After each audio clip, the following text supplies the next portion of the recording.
जय हिंद दोस्तों, मैं राजेश कुमार। मेरे YouTube चैनल जय हिंद में आप सभी का स्वागत है। क्या कांग्रेस खत्म हो जाएगी? क्या भारत जोड़ो यात्रा भी कांग्रेस को नहीं बचा पाएगी?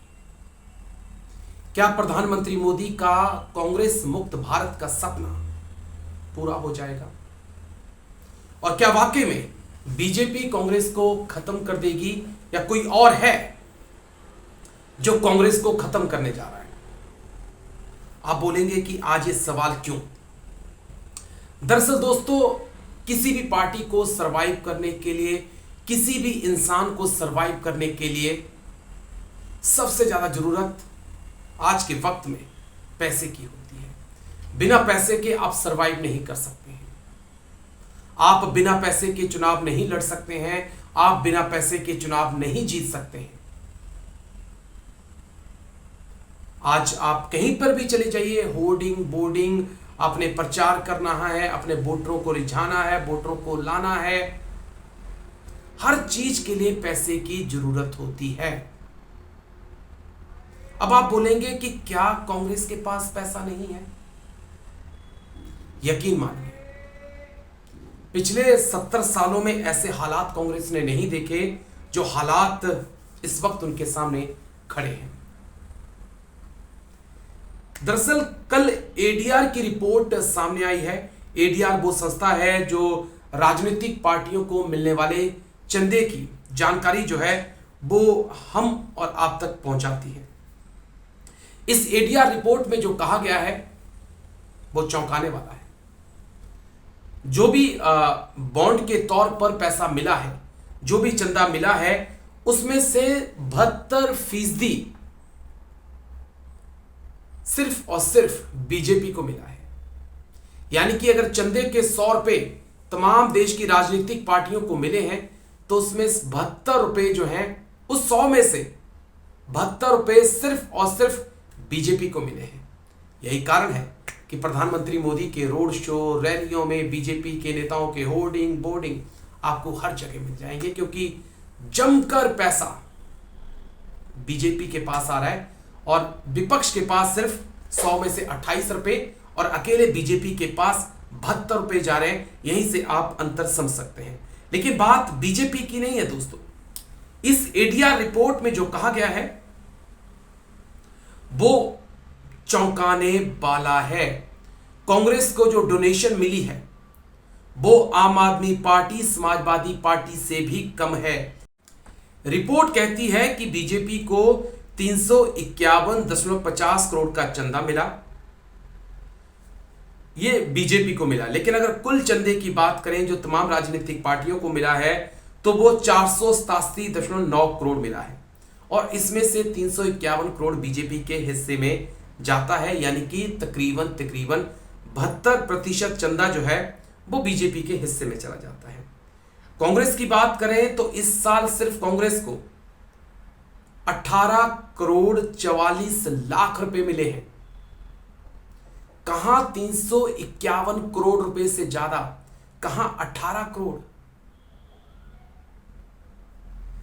और कांग्रेस से ज्यादा चंदा सपा को मिला है 27 करोड़। आम आदमी पार्टी को देखिए आप 21.12 करोड़ मिले हैं। टीआरएस को 40 करोड़ का चंदा मिला है। वाईएसआर कांग्रेस को 20 करोड़ मिले हैं। अन्य पार्टियों को लगभग 7 करोड़ मिले हैं। अकाली पार्टी को और पंजाब लोक कांग्रेस पार्टी को 1 करोड़, गोवा फॉरवर्ड पार्टी को और डीएमके को 50-50 लाख रुपए का चंदा मिला है। तो ये एडीआर की रिपोर्ट है, मेरी रिपोर्ट नहीं है। एक तरफ बीजेपी को 351.50 करोड़ का चंदा मिलता है तो दूसरी तरफ कांग्रेस को सिर्फ 18 करोड़ रुपए मिलते हैं। कैसे मुकाबला होगा? देश की 2 बड़ी राजनीतिक पार्टियां हैं। लोकतंत्र तभी मजबूत होता है जब सत्ता पक्ष और विपक्ष मजबूत हों। लेकिन जिस प्रकार से मैंने आपके सामने रिपोर्ट रखी है कि एक तरफ 351.50 करोड़ रुपए मिलते हैं, दूसरी तरफ 18 करोड़ रुपए मिल रहे हैं, तो मुकाबला कैसे होगा दोस्तों? क्योंकि आपको भी बहुत अच्छे से पता है चुनाव फ्री में नहीं लड़े जाते हैं। चुनावों में खर्चे होते हैं, आपको वोटर्स को रिझाना होता है, होर्डिंग बोर्डिंग प्रचार तमाम चीजें करनी होती हैं, आपकी यात्राएं होती हैं, आपको एक जिले से दूसरे जिले जाना होता है और एक राज्य से दूसरे राज्य जाना होता है, आपको हवाई सफर, ट्रेन में सफर, बस में सफर, गाड़ियों में सफर करना होता है। लेकिन अगर एक पार्टी को ही सिर्फ देश का 72% पैसा मिले चंदे के तौर पर और बाकियों के हिस्से सिर्फ 28% आए, उस 28 में से भी कांग्रेस के पास सिर्फ 18 करोड़ रुपए आए, तो अंदाजा लगा सकते हैं कि देश के अंदर आखिरकार चल क्या रहा है। अभी पार्टियां या कह सकते हैं बिजनेसमैन जो हैं चंदा देने से कतरा क्यों रहे हैं कांग्रेस को? क्या जिस प्रकार से राहुल गांधी ने हम दो हमारे दो का नारा लगाया है, क्या जिस प्रकार से अंबानी और अंडानी को टारगेट पे लिया है, उस कारण जो है बड़ी जो बिजनेसमैन है वो कांग्रेस को पैसा देने से कतरा रहे हैं? या फिर बीजेपी ने बड़े बिजनेसमैन के सामने स्थितियां स्पष्ट कर दी हैं कि अगर चंदा देना है तो आपने हमें देना है, नहीं देंगे तो ईडी सीबीआई आपके दरवाजे पे खड़ी हो जाएगी जाके ये पता करने के लिए कि पैसा कहां से आ रहा है। बहुत बड़े सवाल है। और क्या भारत जोड़ो यात्रा से ही कांग्रेस लोगों तक पहुंच पाएगी?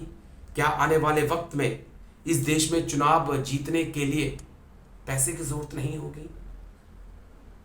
और अगर पैसे की जरूरत होगी तो कांग्रेस पैसा कहां से लाएगी? और नहीं लाएगी तो चुनाव कांग्रेस कैसे जीत पाएगी?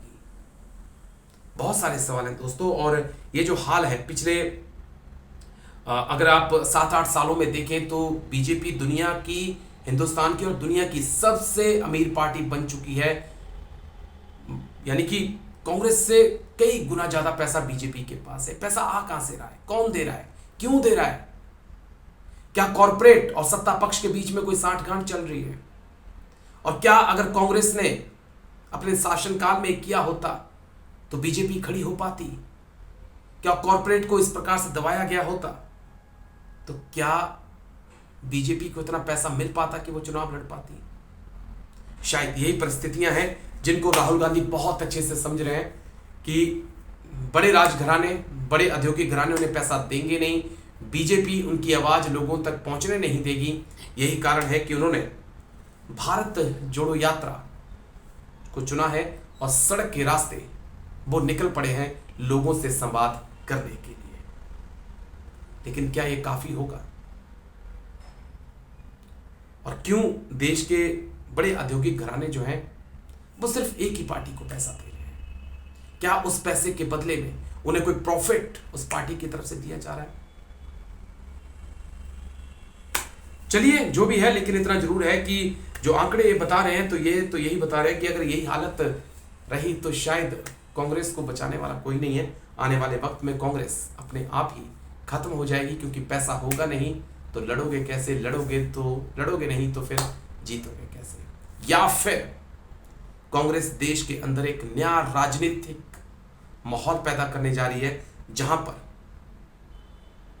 पैसे की जरूरत नहीं होगी चुनाव जीतने के लिए। चलिए, तो ईडीआर की रिपोर्ट यही कह रही है कि जो चंदा मिला है उसमें से 72% बीजेपी को मिला है।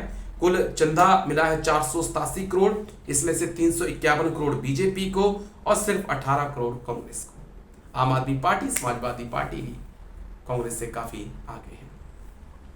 चलिए, वीडियो आपको कैसा लगा कमेंट करके जरूर बताइएगा। अच्छा लगे तो लाइक शेयर कर दिया करो यारो, है ना। बहुत कंफ्यूज जा रहे हैं, पूरी कोशिश होती है कि कुछ अच्छा करूं, पर ना जाने क्यों आपको अच्छा नहीं लगता। चलिए, लाइक शेयर सब्सक्राइब जरूर करिएगा। जय हिंद, नमस्कार, वंदे मातरम।